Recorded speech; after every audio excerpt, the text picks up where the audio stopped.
Welcome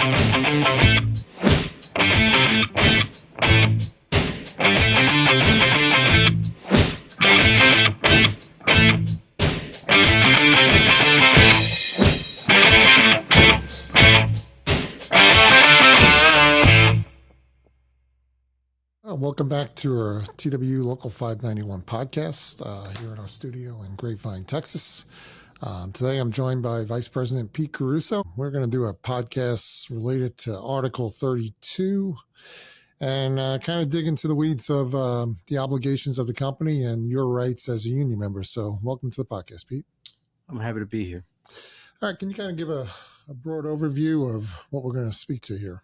Yeah, mainly Article 32, which is representation, language that recognizes the union's rights to represent its membership, and also is consistent with the Railway Labor Act, specifically Article 32, subparagraph J, which is our old 29F language for most of us that have been around for a while, know that 29F, which deals with the purposes of investigations of any matter which may eventuate in discipline or dismissal, or when written statements may be required, the company will inform the employee of the right to have union rep present, which is the language that we have. So many times a 32J is maybe looked at as something negative, or, you know, manager comes and says, hey, we need to do a 32J, go get your shop steward.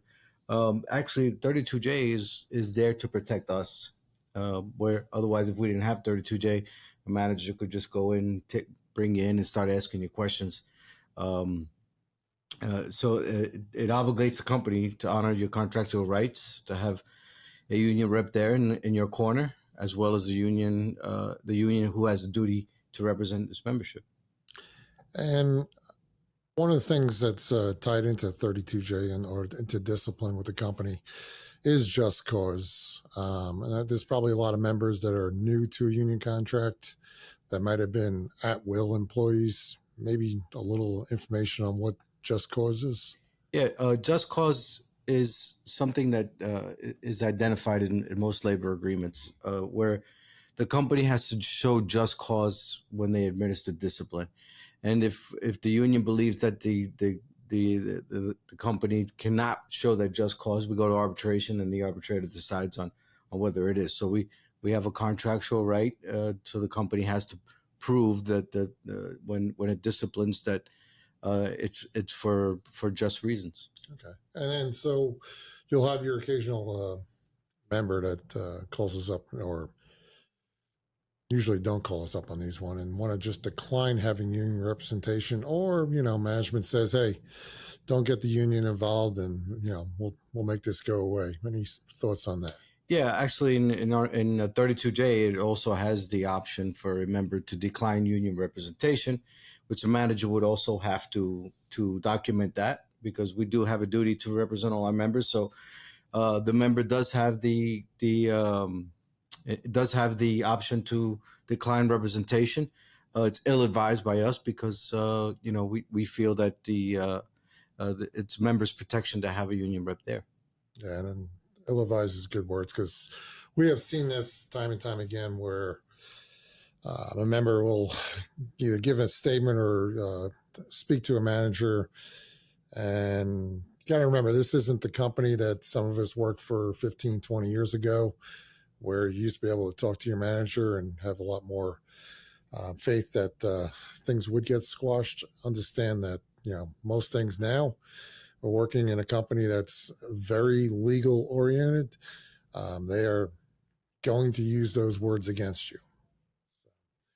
That said, so we've had such an uptick over the past year, I'd say, on issues taking place out there. Can you speak to some of those? Yeah, I felt that it's important for us to get this information out there to the membership. We've had a lot of concerns and issues out there. We have a lot of new members. We have a lot of new members that may have not worked in a union workplace before, or may not be aware of their contractual rights.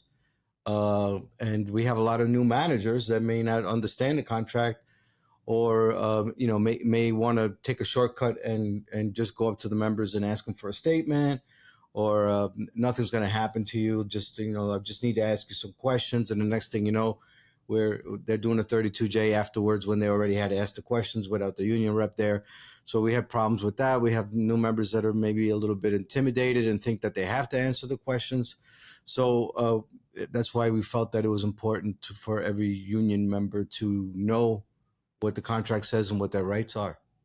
So you mentioned statements. So again, this is another one. Old company, might have had a relationship with a manager that, hey, just give me a statement, I'll make it go away. New company, that's definitely not something you want to do. Maybe go into statements and why you want to have a union rep present with statements and the dangers of giving management a statement without us present. Right. Well, specifically in Article 32J, it talks about when written statements may be required. Right. They don't have to ask you for them, but they do. Right. So it's very important because a written statement, once you put something in writing, it's going to stay there. That's going to be entered into record. It's going to be going to the arbitration. This is your statement. Many times the company will ask you questions and also will want you to write a statement. So that's why it's very important for you to decline writing a statement for management without first conferring with the union rep and making the manager do a 32J. So with that 32J, it's obviously set up to investigate, to ask questions. What about questions that management might have outside of a 32J? Well, at the end of the day, they're paying you, right? You're on the company clock, so they can ask you a question. However, if they ask you a question, why did you take a delay, or where were you during this time? Anything that you say, it's going to trigger some other questions coming in, and you're going to eventually, it might turn into discipline. That's why it's very important that you, if there's some questions that you feel is going to, trigger something else, you can decline to answer the question until you talk to your union rep. However, you don't have the right to say, I'm not going to answer the question, but you can say, I'm not going to answer the question until I had time to confer with my union rep. So other questions as far as, what's going on with the job and stuff like that, you can answer. But if you feel that there's something that if you answer a certain way, it might trigger you getting disciplined, you can decline to answer until you talk to your union rep. And I think talk is a good point there, or rather confer with your union rep. Absolutely. Maybe expand upon that part. Why? Okay, yeah, that's very good for everyone to know this because actual Article 32K, 32 kilo, talks about, it gives the opportunity for the member and the union reps to talk about the situation. So 32K is in the contract, right? So at the start of the 32J, management will indicate the reason that causes the meeting and provide an opportunity for the member and the union rep to confer for a reasonable period of time. So they have to give you the reason why you're there. They can't just start asking questions. For circumstances, some circumstances that happen, corporate security is involved. Mm-hmm. Sometimes it changes a little bit, but for the most part, I would say 90% of them, they have to give you a reason why you're there and give you a reasonable amount of time to go outside and talk to your union rep so the union rep can give you guidance. So there shouldn't be any kind of surprises or management holding back information that they're aware of prior to the absolutely not. Starting. Okay. And really, which another question that comes up often is, are our stewards trained to know these things, and maybe go into the training that we do here? Yeah. Well, first off, the opportunity to confer is something that's very important, right? So and it's very important for the member to be honest with the union rep, so the union rep can give the proper guidance. What steps has the local done to make sure our reps have the proper tools to give that guidance? This I can tell you right now. This e-board has given all the resources and the funds for us to hold trainings. We've had several trainings.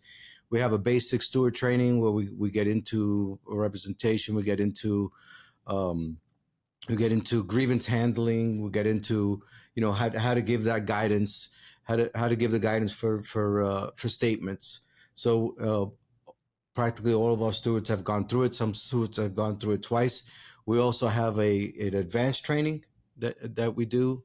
I oversee all that training. We do an advanced training that we get into leadership skills. We get into other things that how to deal with the membership.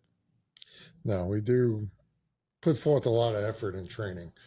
Because ultimately, I mean, our job is to represent the membership. So we want to make sure that we have the best training available, best skill sets out there for our reps to utilize against, for our members against situations with management. So we do invest a lot. And I can tell you, we definitely have the best stewards, the best chairs, chairmen, chairwomen out there. And you have an executive board that's fully committed to making sure that our folks are trained well. So, any final thoughts you have on us? Yeah. So we want to make sure that our members are comfortable, and our job as union reps, all of our union reps are to mitigate, and we can do that better if you reach out to us and let us know what's going on, and always take a union rep in there with you whenever you talk to management. Well said. So that will be our podcast for today. As always, if there's a subject that you'd like us to cover, send us an email at info@local591.com. In the meantime, we have a saying here that actually we're working on getting some lanyards for, which is safety in the air starts with professionalism on the ground. So I urge you to be compliant in every way with maintenance manuals and procedures. Most important, be safe. Nothing is more important than making sure that you get home every night and our passengers get to where they need to be in a safe way. So we thank you for listening. Thank you for watching, and we'll see you next time.